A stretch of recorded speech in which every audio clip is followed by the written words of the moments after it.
Come wrap a Father's Day gift with me for my dad. So Dad, if you see this, look away now. The first item I was totally influenced on, I have been seeing these Frost Buddies all over my TikTok page, and I ended up just going to Schmamazon and grabbing my own. According to the brand, you can use it as a tumbler, but also you can set your actual fast food drinks down in them and it keeps it cold. I got one for myself to try out, for research. And a McDonald's large Diet Coke fits in there perfectly and stays cold for hours. So recommend it in that way.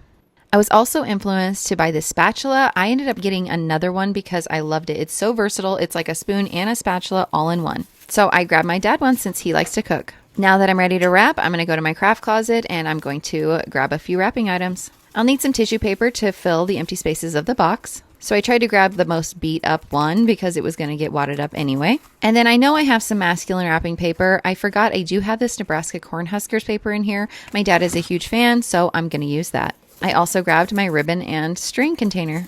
The Frost Buddy is kind of an odd size, so I'm going to use the box that it was shipped in. And I trimmed the tag of the spatula and it fit as well. Once taped shut, nothing moved around inside.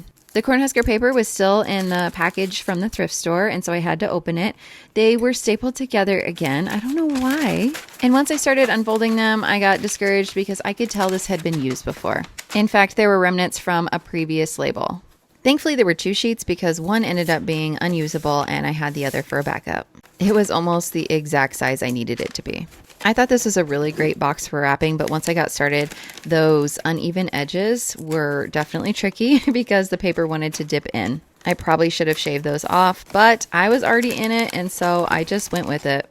The paper was really great quality though, so it made wrapping and making sharp edges a lot easier. Now it's time to pick out a ribbon, and I was thinking either white or black, right? Obviously. Going through my white, I was trying to find something a little bit more masculine, not white lace or anything.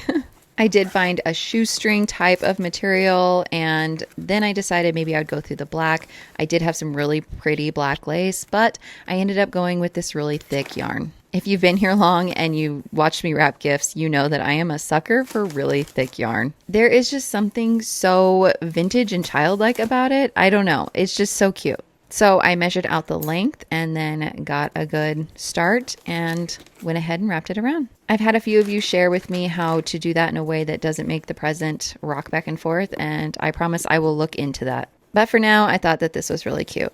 The last step is to add a card. I did thrift some Father's Day cards, and so I have one already set up for my dad. Since it's blue though, it's going on the bottom. I taped it so it doesn't fall out, and I hope he likes his present. I hope you guys all have a great Father's Day weekend, and I hope you moms get to rest a little bit. Thanks for coming along, guys.